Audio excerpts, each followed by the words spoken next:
All right, we're live. Today is November 4th, 2020. Let's talk about the disappearing female teenagers, Irish Mae Payonga of Camarines Sur. Also, let's talk about how to avoid becoming a victim of a crime. Jason here for the Hagbayon Channel and TMS Talks. This YouTube channel is devoted to current events, literature, rock music, martial arts, blade sculpture, the outdoors, prepping, and survivalism. So let's dive in. So, how are you? Wherever you are in the world, it's actually gloomy afternoon, a gloomy, rainy Friday afternoon. Here I am. This live stream will be uploaded as a regular video much later. Now, why are young ladies disappearing all over the place? We all seem to have this question in our minds. Why are young ladies disappearing? What do you think? Please comment down below if you have any input.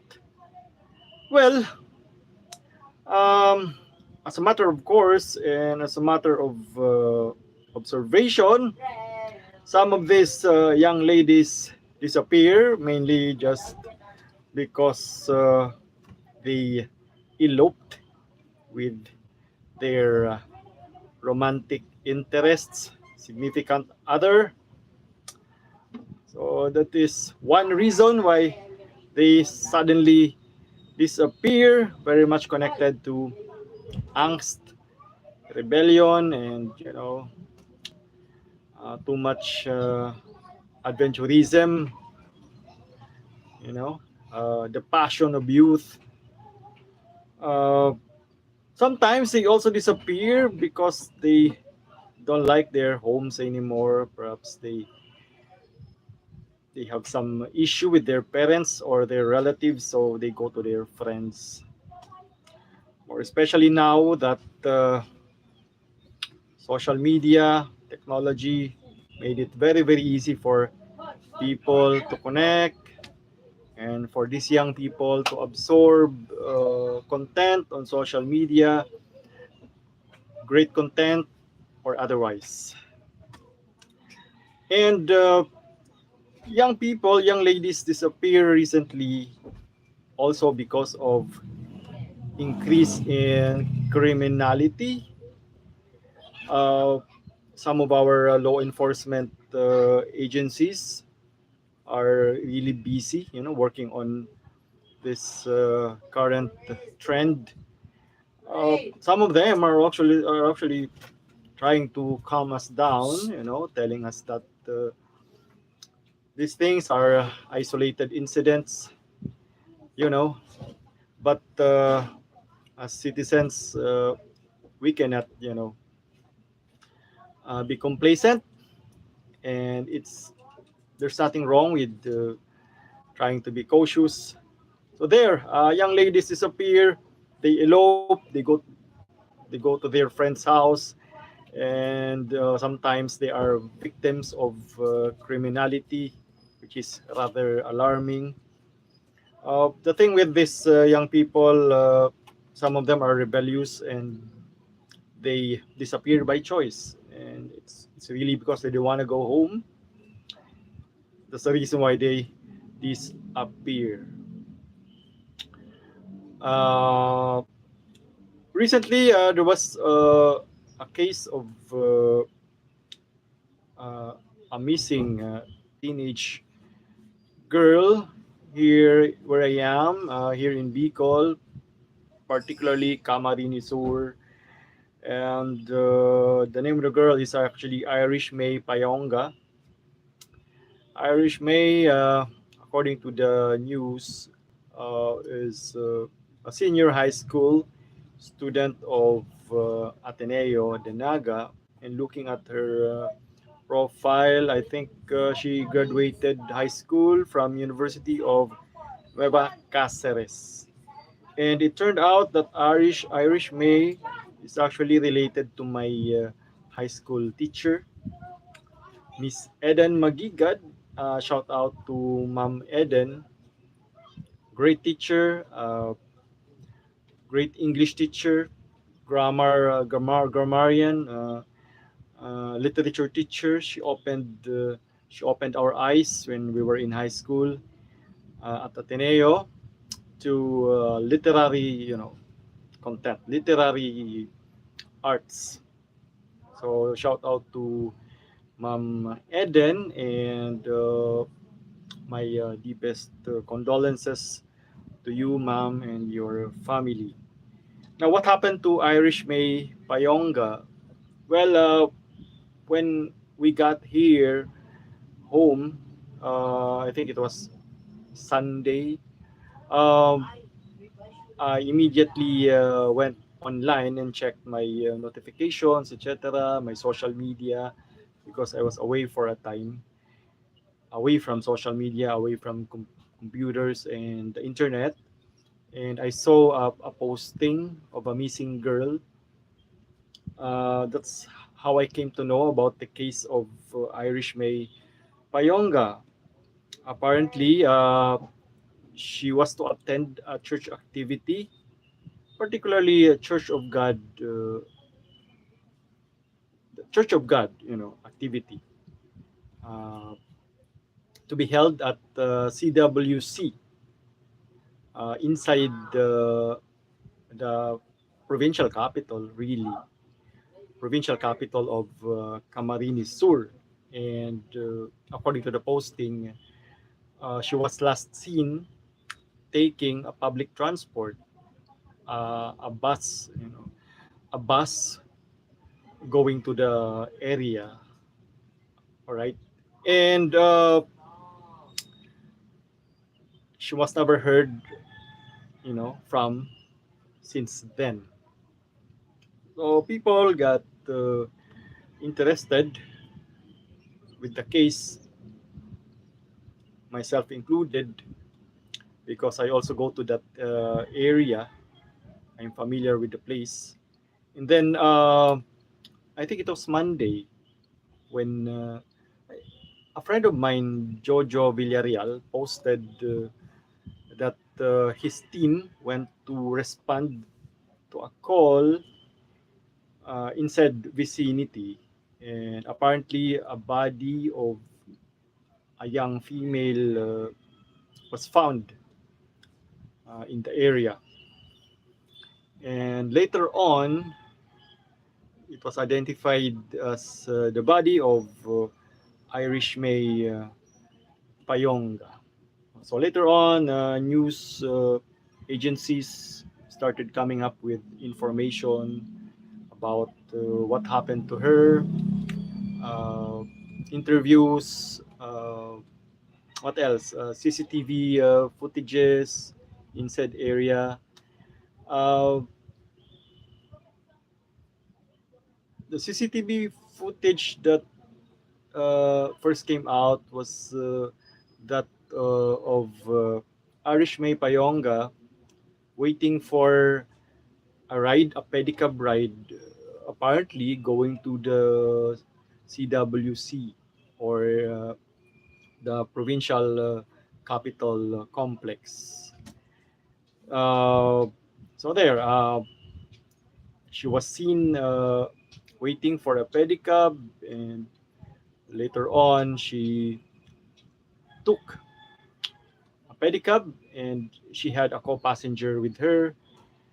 And apparently, or allegedly, according to the cops, or according to the police, the pedicab driver was actually the perpetrator or the prime suspect for this particular grisly crime.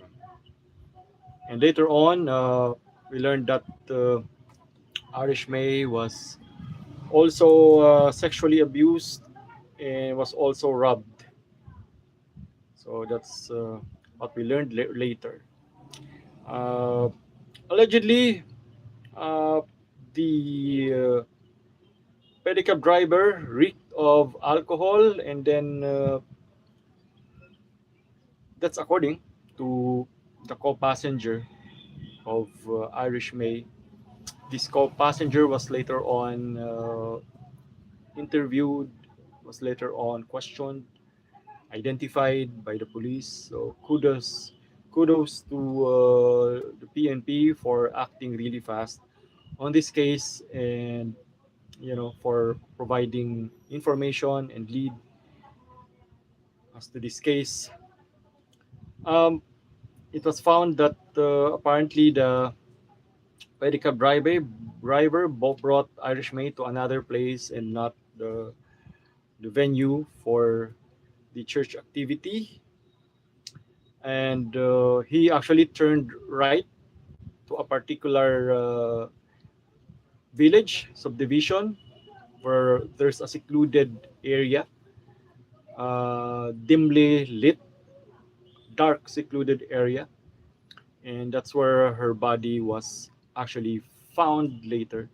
Um, However, the police would tell us later that the things, the bag and other stuff owned by the victim was found elsewhere, really, and that they were able to trace the perpetrator, trying to, with the help of CCTV footages, trying to reformat the cell phone that he got from the victim.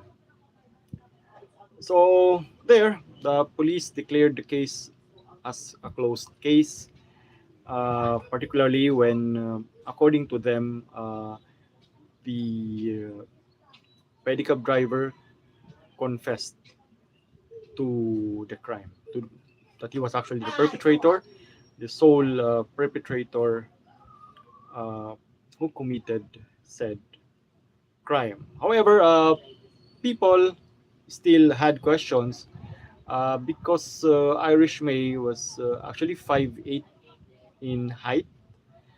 Uh, People were trying to, speculate that how could a single person, driving a pedicab, restrain a girl of her height, more especially that a pedicab like that is not really that fast and you can easily alight from it, and more especially that if you are driving a pedicab, it would be difficult for you to restrain your passenger inside.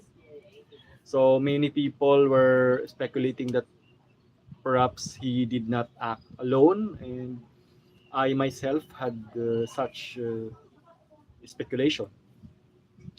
Until yesterday, there was an interview by veteran broadcast journalist Joe Sabal, an interview with the 16-year-old brother of uh,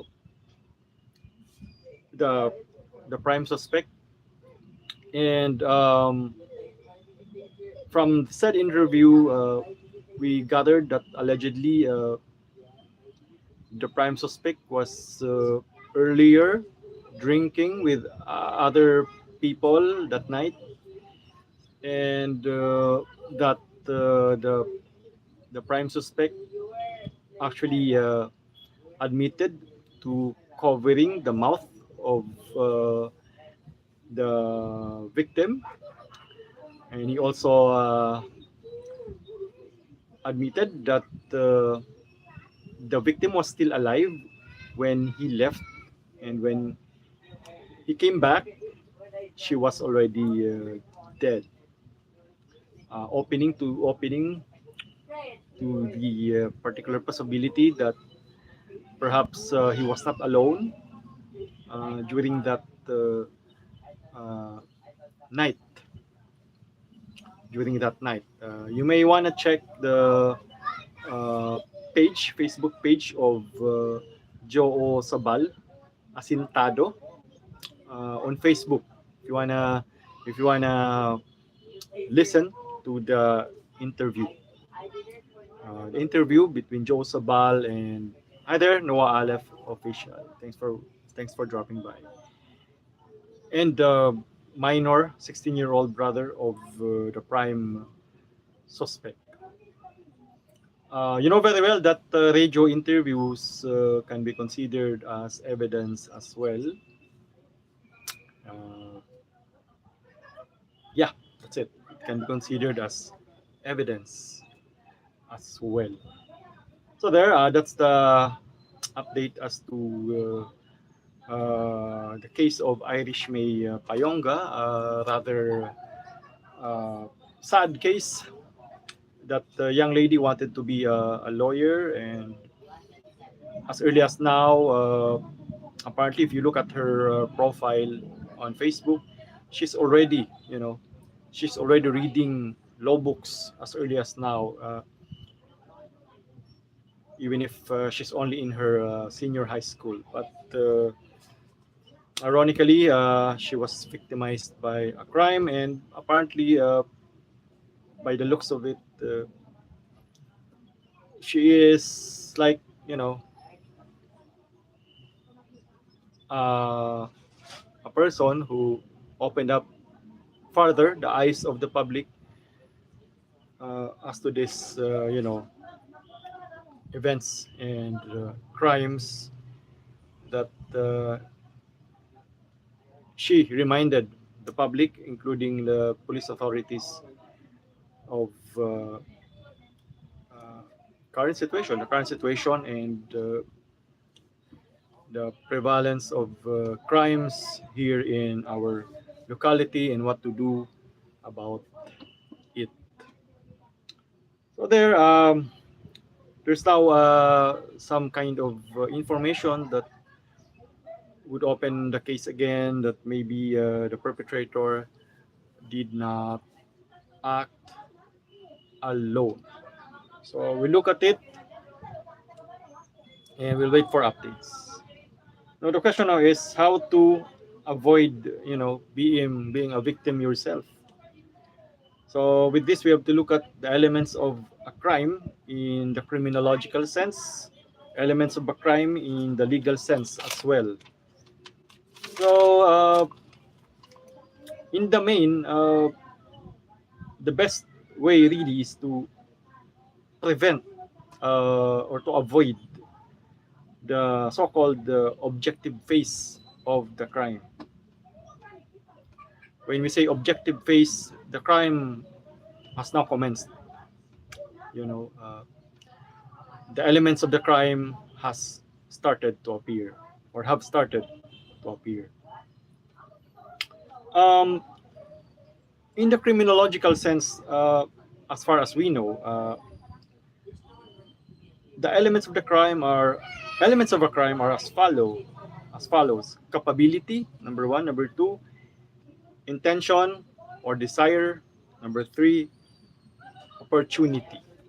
So long as these three elements are present, a crime could strike at any time. So long as there's a person capable of committing a crime, meaning to say with physical ability, etc., to commit a crime, then it could happen. And so long as that person with capability has intent, was criminal intent, uh, a crime could happen. And more so if there is opportunity to commit said crime. So if these three elements are present, then a crime could actually happen. There's a person capable of committing it, and that person has intent to commit a crime, or say with the desire to commit a crime. Number three, and there's opportunity to commit a crime. Sometimes the first thing that's needed is capability. The person is capable of committing a crime. At first, he has no intention to commit a crime, but then he sees an opportunity to commit a crime. And what would happen is criminal intent would then develop in his mind, or mens rea would then develop in his mind, and he would now commence the crime, would now start to commit the crime. Or sometimes there's capability, uh, and then there is intent to commit a crime, and now the criminal will wait for the opportunity, and if he sees the opportunity, he will now commit a crime. Now compare it with elements of a crime when we talk of legalities, or when we were talking elements of a crime in the legal sense. So previously we talked about elements of a crime in the criminological sense. Now let's have elements of a crime in the legal sense. For example, rape. Uh, Even if you have the capability, if you have intention, you have opportunity, uh, there's still yet no crime if you have not commenced the crime, if the elements of the crime are not yet present in the legal sense.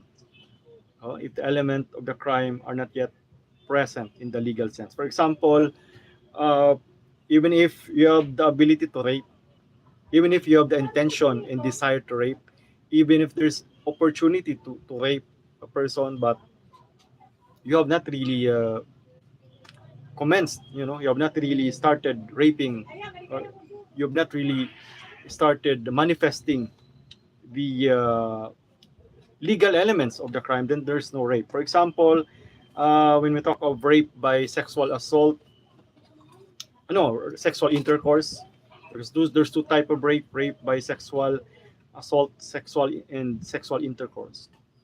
There's rape by sexual assault, and there's rape by sexual intercourse. So if we are talking of rape by sexual intercourse, even if you have the capability, you have the intention, you have the opportunity, if you haven't done any of this, then there's no rape. But if you abuse, force, intimidation, okay, and then you proceeded to have a carnal knowledge or sexual intercourse with another, or a female particularly, um, then there is rape. So the elements are really number one, there is force, there is intimidation. If there is no force or intimidation, the victim is unable to give consent. Okay, because of the fact that for example, she is deprived of reason, also an element, or the victim is unconscious, also an element, or the victim is unable to give consent because she lacks the intelligence of giving consent, because number one, she is below 16 years old, statutory rape, or she is demented. So there. And then you proceeded, or the perpetrator, proceeded in having carnal knowledge or sexual intercourse with said victim, then there is rape. And according to jurisprudence, you need not actually completely penetrate the sexual organ of the female, so long as you know you know what I mean. So long as you attempt to enter her castle, you know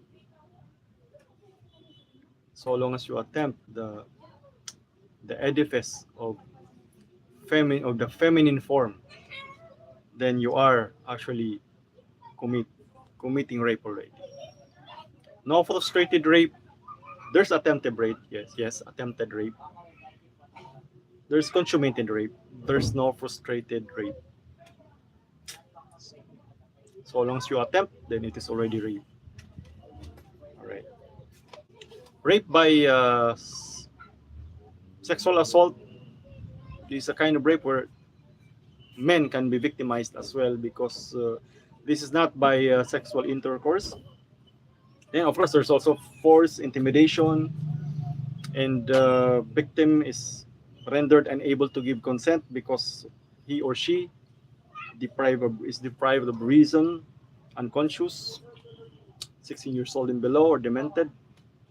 Uh, and the perpetrator inserts a finger in her sexual organ or uh, uh, her anal orifice, or the perpetrator inserts his uh, penis inside the mouth or the anal orifice of the victim, then that's already rape.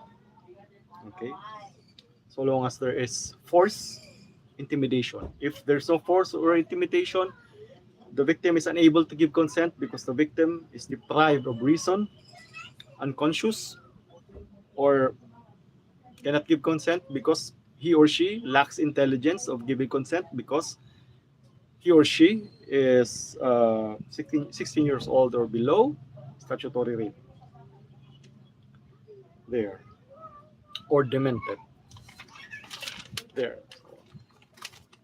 Those are the elements of rape, for example, of a crime like rape in the legal sense, in the objective sense. You don't have to wait for that if you want to avoid becoming victimized because it's a lawyer's game. It's different. It's a way for lawyers and law enforcement agencies to prove a crime in court. But for the general public, what you must observe, okay, what we must observe is the presence of the following elements of a crime in the criminological sense. And namely, when a person is capable of committing a crime, when a person has intent or desire to commit a crime, when a person has the opportunity to commit a crime, then a crime will happen. By the way, as per Republic Act 11648, okay, the law that lowers, and that increases the age of the victim of what we call as statutory rape because before it was 12 years old, below 12 years old, now it's 16 years old, or now it's below 16 years old. Republic Act 11648. There's an exception. Victim is 16, below 16 years old, but if the person having carnal knowledge with said victim or with such person under 16 years of age has age difference of not more than 3 years, and the sexual act is consensual, non-abusive, and non-exploitative, then there is no rape. So this is actually the exception uh, pertaining to our law on statutory rape. If the person having carnal knowledge of sexual intercourse with the person under 16 years of age has age difference of not more than 3 years, and the sexual act is consensual or non-abusive, non-exploitative, then there is no rape. When you say non-abusive, then it means there's no undue influence, intimidation, there's no fraudulent machinations, coercion, threat, physical, sexual, psychological injury, or maltreatment. When we say non-exploitative, there is no actual or attempted act or acts of unfairly taking advantage of the child's position of vulnerability, differential power, or trust during the conduct of sexual activities. So, how not to be a victim? Number one, Repel capability. This is what we know as per our research uh, with various prepping groups. Repel capability. Be able to have to have the skill, strength, agility, be able to have the tools in defending yourself. Taking note of Article 11 of the revised penal code, the elements of self-defense, unlawful aggression, reasonable necessity of the means employed and done to prevent or repel said unlawful aggression. Number three, lack of sufficient provocation from the one defending himself or herself. So there, the first thing is, if we say that one of the elements of a crime in the criminological sense is capability to commit the crime, then a good way to prevent becoming a victim is to repel said capability. So be able to have the skill, the strength, the agility, and be able to have the tools in defending yourself against said aggressor, taking note of Article 11 of the revised penal code. Okay, another element we said is another element of crime in the criminological sense is desire or intent to commit a crime. One way to prevent that, to prevent other people from having the or getting any idea in committing a crime, is to not to attract attention, much attention. According to our preppers uh, association, try to become a gray man or gray woman. You know, wear simple clothes. Sorry to say this, but this is what they are saying. Wear simple clothes, non-revealing clothes, no jewelries. Walk confidently. Don't attract much attention to yourself. Walk confidently, not too fast, not too slow. Chin up. Don't scream to other people that you could be a victim. Don't scream, hey, guys, victimize me. I look weak. I look like I have money. I look like, sorry to say this, but I look like I'm game. Uh, don't attract attention.